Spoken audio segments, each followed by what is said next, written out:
I remember the exact shade of the shirt he left in my laundry basket the night everything changed. A tired navy with a faint stripe, soft from too many washes and perfectly shaped to his shoulders. I used to like that shirt. It smelled like him. Cheap cologne, coffee, and the faint musk of his skin.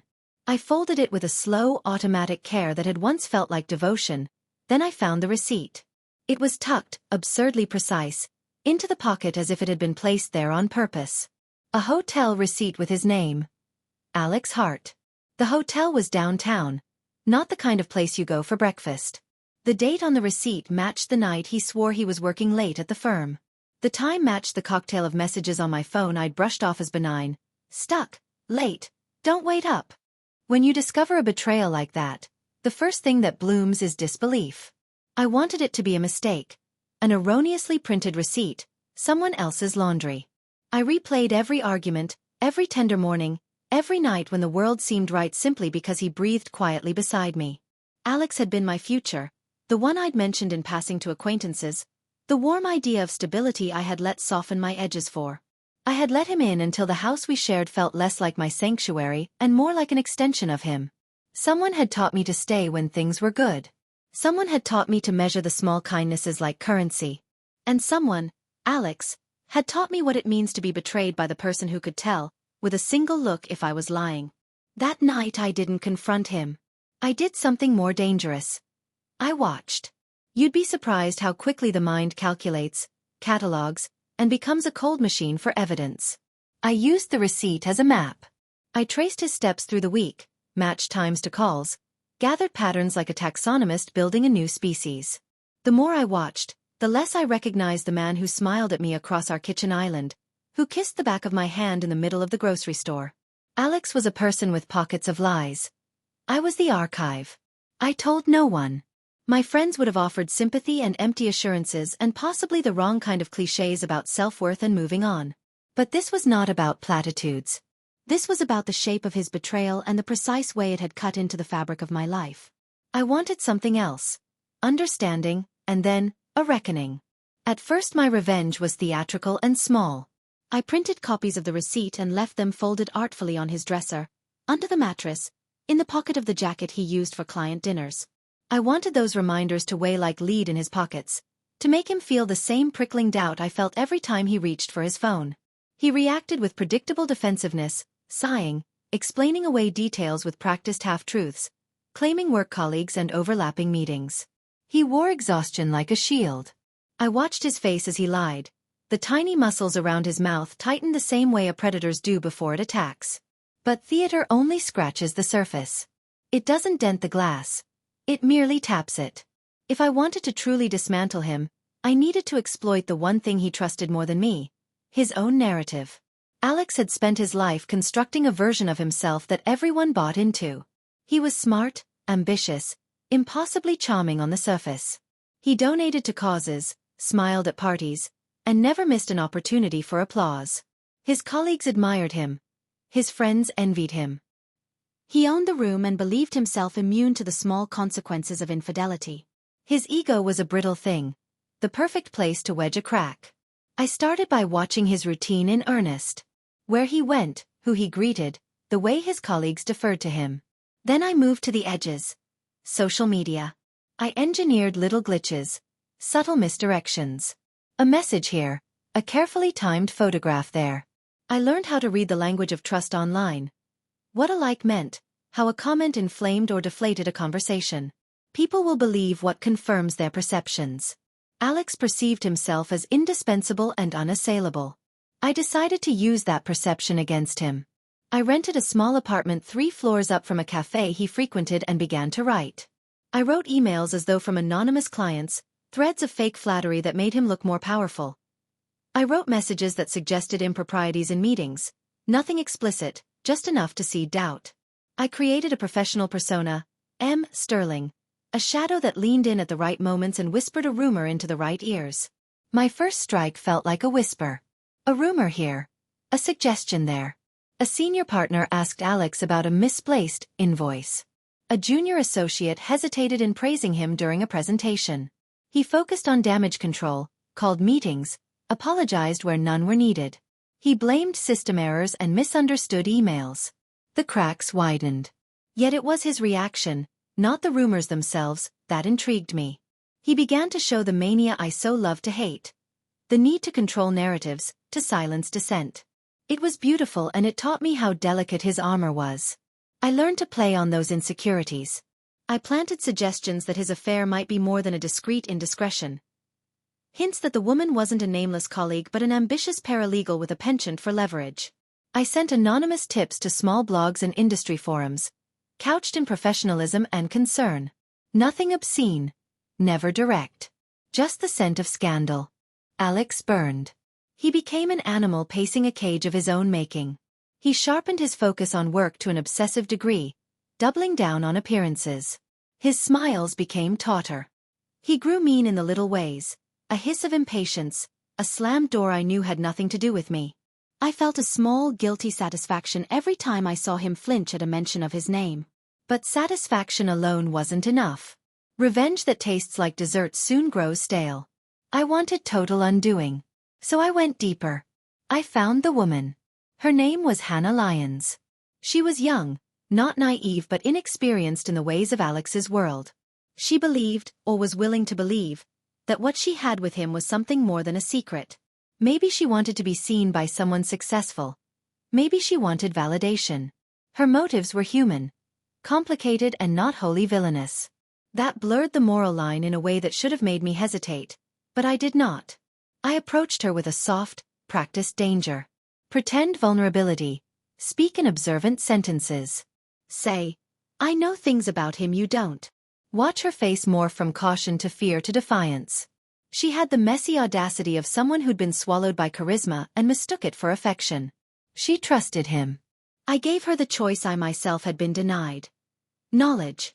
We met in a coffee shop with 2 bright lights and 2 friendly baristas. I told her the truth in shards, not to hurt her, though that was inevitable, but because I needed an ally I could shape. She was furious at first, then hurt, then confused.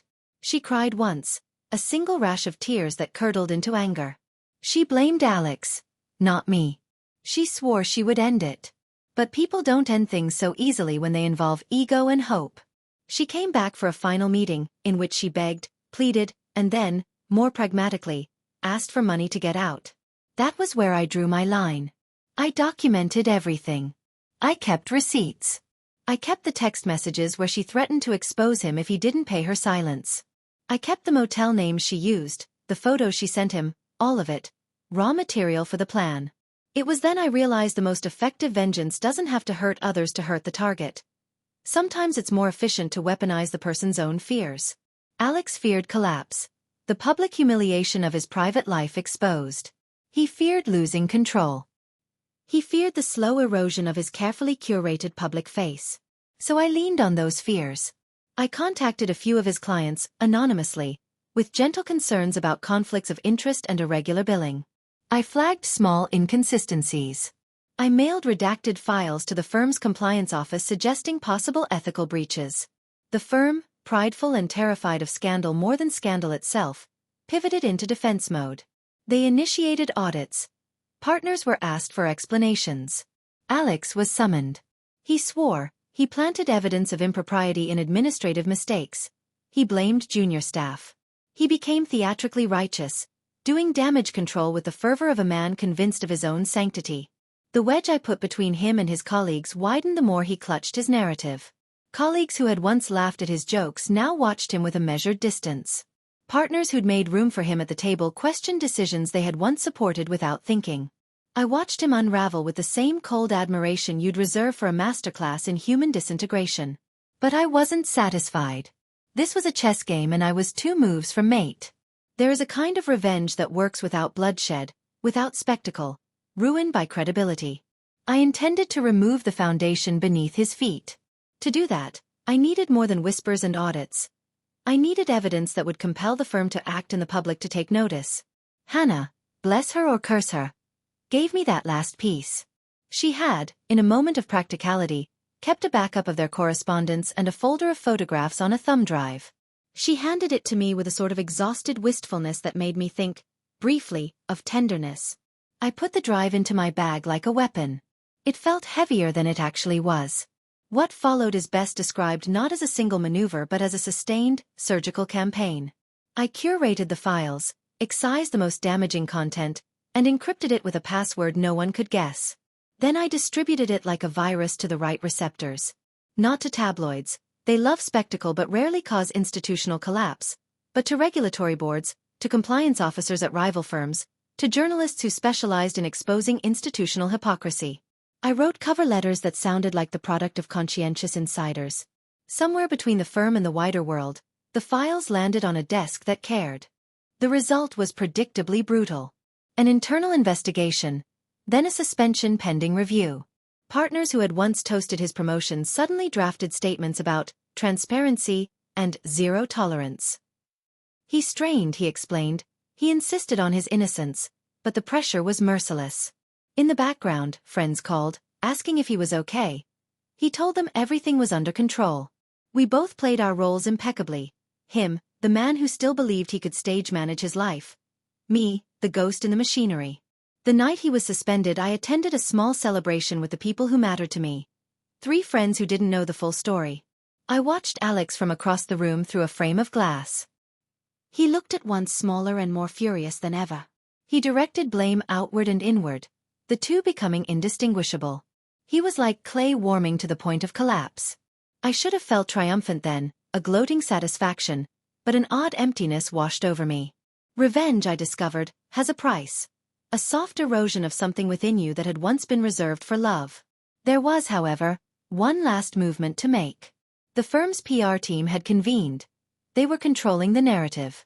It was time for a spectacle he couldn't stage manage. I leaked a carefully edited excerpt of the correspondence, one that highlighted not only the affair but the pattern. The manipulation of junior staff, the blurred lines with clients, the casual dismissal of boundaries. The moment the excerpt hit the feeds, it became a mirror he could not avoid. His reaction was a howl of indignation, but in the precarious hands of public opinion, his protestations sounded like damage control smoke. I watched the social media commentary, the slivers of outrage, the slow crystallization of public judgment. Alex's name trended with a severity I had only seen during my most vengeful imaginings. He tweeted, then deleted. He issued a statement. It read like something written by a man trying to claw his way back into respectability. He tried to step into the light, but the light had none of the warmth it used to. It felt clinical, exposing. Then came the phone call I'd been expecting. Alex called at midnight. His voice low and brittle. "Emily," he said, as if invoking my name might summon something warm between us. "Why? Why?" The word hung in the static between us like a gauntlet. He still believed he deserved an answer that made sense. I told him plainly that he had chosen his story and I had chosen mine. I recited the receipts like a litany, described the hotel, the messages, the lies. He cried wolf about misinterpretation and conflated things I had never suggested. In the end he blamed Hannah, blamed the firm, blamed the world. He did not blame himself in a way that was honest. "You don't understand what you've done," he said finally. "You'll ruin me." I smiled, and I let the smile be small and exact. "No," I said. "I unmade you." I could have ended it there. I could have accepted the hollow satisfaction of watching him step into the consequences. But I had begun this war not merely for retribution but to reclaim the narrative of my life. The part of me that had been dimmed by his indifference. In that sense, victory required more than his ruin. It required my reclamation. So I did the unexpected. I pressed charges. Not for infidelity, that is not a crime, but for the things I had discovered in the course of gathering evidence. Attempts to coerce Hannah, the misuse of client funds masked as administrative slips, the creation of fake invoices. The investigators listened, and the more I spoke, the clearer it became that his life of casual dominion had been propped up on ethical deviations. I watched him in the courtroom with a cool concentration that felt less like hatred than a solemn duty. The jurors were not interested in our private pain. They were tasked with measuring truth against statute. The law is indifferent to the small cruelties of the heart, but not to clear patterns of abuse and corruption. When the verdict came, it was a quiet thing. Fines, a suspension, mandatory restitution. Not the dramatic downfall I'd once imagined. No prison sentence, no dramatic collapse. But it was ruin enough. The firm severed ties, partners distanced themselves, and his name became, in certain circles, a cautionary tale. He moved out of the house the same week I filed for separation. I signed the papers with an oddly bureaucratic hand, like a cashier closing an account. The house felt instantly lighter. In the empty rooms I discovered that silence can be sweet, that the absence of his interruptions was a kind of peace. I had wanted him to feel loss, to understand the calculation of his selfishness. He had felt it, and he had tried, predictably, to reconstruct himself from the ruin. He wrote me a letter afterward, clumsy, full of self-justification, a portrait of someone trying to be the hero in a story where he was the antagonist. I did not read the whole thing. I folded it and set it under a stack of old bills. Some artifacts are best left to the quiet archive of what once was. Victory, I learned, was not the same as exultation. It was less about triumphant dances and more about a slow reclamation of self. I took back the small things he had normalized. Choice of wallpaper, late-night piano practice, the freedom to leave my phone unlocked. I painted the bedroom walls a terrible, joyful teal and learned to cook dishes without asking if he preferred salt or pepper. I slept with my window open and greeted the morning with a cup of coffee that had no taste of cheap cologne. But the story does not end in domestic recuperation. The most unexpected consequence of that campaign was the change it wrought in me. I became, in ways subtle and then glaring, someone who could wield influence quietly, precisely, and most dangerously without remorse. The person who orchestrated Alex's unraveling was not cruel in the cartoonish sense. She was rigorous, meticulous, and fierce in her devotion to herself. She read legal memos for pleasure and found odd satisfaction in small victories. A partner's resignation, a restraining order, a public apology. I do not claim to be a paragon of virtue. People who survive betrayal rarely come away unscarred. My laughter at times carries an edge, a sharpened wit that was honed on the whetstone of betrayal. Sometimes I wake at night with my palms slick and my heart racing in the memory of the games we played. Other times I sit on my balcony and watch the city tilt toward evening and feel a simple bone-deep gratitude that I'm still here. A year later, Alex sent a text. One line, unadorned. I'm sorry. There was no way to know if it was penitence or the naked attempt of a man trying to salvage the human parts of himself. I did not reply. A text is a small thing. A life is not. Once, months after everything had quieted, I ran into Hannah on the subway. She looked older by years. Experience ages you the way a stubborn wind does, but also steadier. She smiled without apology. We talked for 3 stops about small things. The coffee she now preferred, a job she loved at a clinic, the way she'd learned to say no. There was a soft reconciliation in her voice I hadn't expected. We shook hands like 2 women who had survived a small war and agreed to look forward. That perhaps is the greatest lesson. That survival is messy and that victory can be shared. My revenge did not restore the past. It dismantled a false future and made room for a new one. I had not sought to annihilate Alex so much as to reveal him, to force the world to see the dissonance between his image and his actions. In doing so, I reclaimed the narrative that had been slipping through my fingers.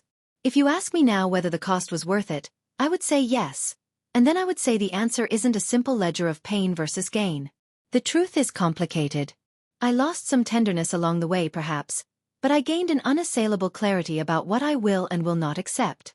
I became the kind of woman who moves through the world with deliberate intention, who gathers evidence and truth the way other people gather recipes. I learned that power is not only about destruction, it's about construction, of boundaries, of self, of a life that doesn't need the approval of someone who would betray it. Sometimes, in the quiet hours, I take Alex's navy shirt out of the bin of things to be donated and hold it up to the light. I remember the way his laughter used to sound, the small tendernesses that once anchored me. I allow myself the memory but not the possession. I place the shirt in the box and seal it. The shirt will find its way to someone else's closet. Its history will be reinterpreted, rewritten. People will wear other lives and think them their own. I keep the receipt folded in my drawer, a relic of the first crack. It's not there for proof anymore. It is there as a reminder that I was betrayed, that I watched, that I planned and that I acted. That I took back what was mine. There are nights when I think of the man he became in the aftermath. Smaller, more careful, occasionally repentant. I think of what might have happened if I had left at the first sign of infidelity, if I had been kinder to myself and chosen a path of quiet departure. But then I remember the woman I am, not simply the one who was hurt, but the one who rebuilt herself with surgical patience and a stubborn refusal to be minimized. This is my confession and my epitaph. I am Emily. I loved, I was betrayed, and I fought back. I did not drown him in malice. I unstitched the fabric of his lies and watched the seams fall away. I won, not because I wanted to hurt for its own sake, but because I needed to make space for myself again. In the end, that was the truest victory of all. They told me that revenge leaves stains you can't wash out. They spoke in metaphors, ink on hands, ghosts in the mirror, and for a while I believed them. But the thing about stains is you can learn to work around them. You can build a life that accommodates them. You can, if you are careful, design those stains into a pattern that answers for them. That pattern became my work. The second act did not begin with fireworks. It began with the quiet accumulation of small certainties. After Alex, the city felt different to me, a grid of possibilities, some of them dangerous, many of them useful. I kept the habits I'd formed during the campaign: observation, patience, strategic cruelty when necessary, and repurposed them. If once I had used deception to ruin a man, I could use the same skills to write other crooked stories. The line between justice and vengeance blurred until it was a seam I could stride across without looking down. I called it, at first only to myself, the curriculum. It was a practice in survival and weaponized empathy. How to read people quickly, how to plant suggestions that would grow into action, how to calibrate pressure until someone bent. I taught it to 3 people who had their own reasons for learning. Hannah, who wanted to be useful in a way that didn't require compromise. Mara, a sharp-eyed paralegal who'd been passed over for promotion after refusing a partner's advances. And Luis, a former journalist who'd been silenced after uncovering the wrong kind of story. They were not disciples in any cultish sense. They were apprentices of circumstance. They wanted skills. I gave them methods. We met in a room with low light and a table littered with notebooks. My lessons were clinical. What's the problem? I would ask.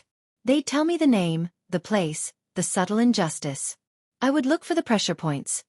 Ego, money, fear, reputation. Then we would design a controlled exposure. A leak, an audit, a conversation with the right person at the right time.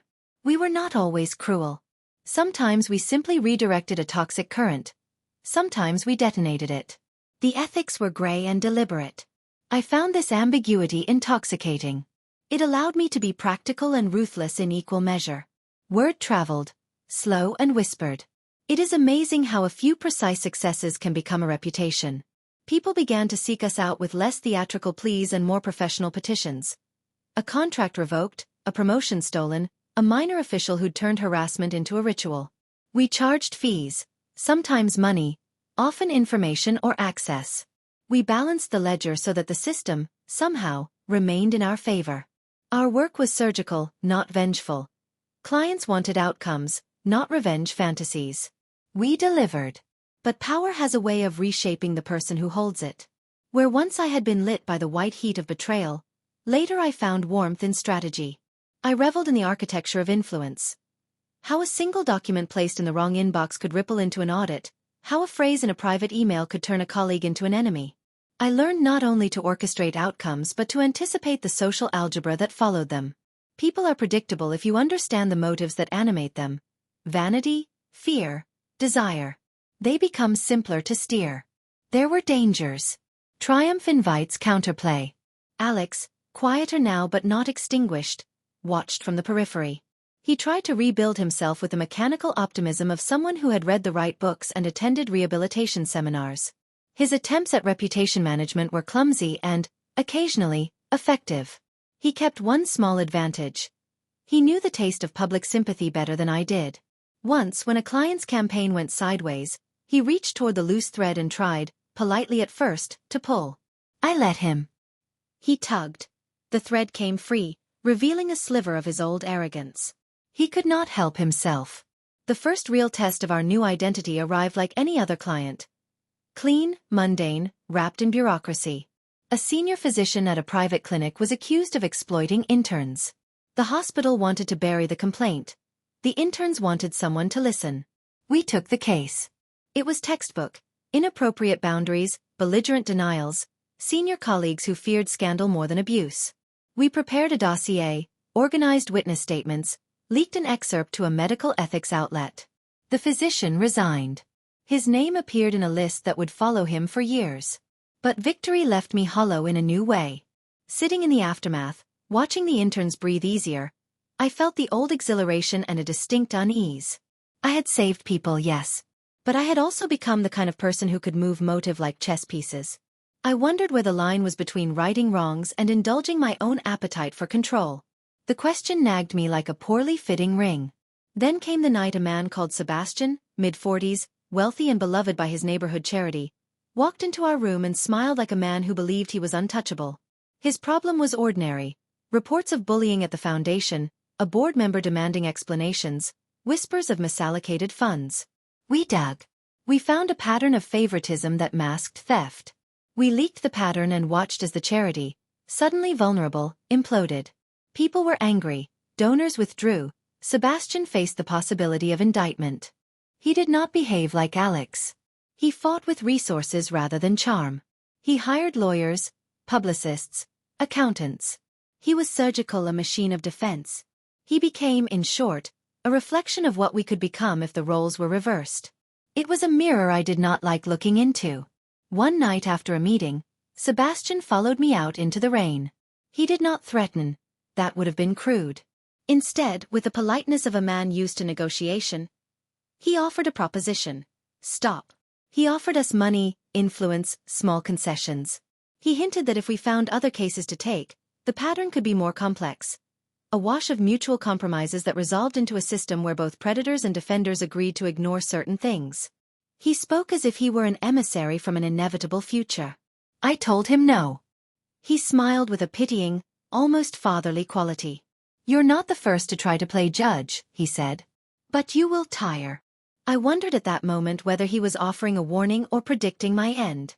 I didn't answer. We walked away. Later, in the quiet of my apartment, I thought of blades, of balance, of the cost of vigilance. He was right that we would tire. It's difficult to remain uncompromising in a world designed to compromise. As months became years, our small network expanded. Hannah became more than an assistant. She became a strategist who could read a room with the speed of someone who had once been inside one and found it hollow. Luis published pieces that mattered and then refused bylines for certain leaks. Mara became adept at legal minutiae, the kind of person who could make an audit sing like a violin. We created, accidentally, a little machine for correcting wrongs that the law would not always touch and the conscience would not always notice. And then the thing I had always feared: mission creep. We began to accept cases less for their justice and more for the complexity of their challenge. I found myself drawn to puzzles. The kind of manipulation that required not only evidence but theater. It was intellectual. It fed the same hunger that had made me plan Alex's collapse. I began to relish that hunger, and in that relish the danger lived. One evening, after a case where we had unearthed a university dean's decades-long arrangement of favoritism and silence, Hannah brought me a letter.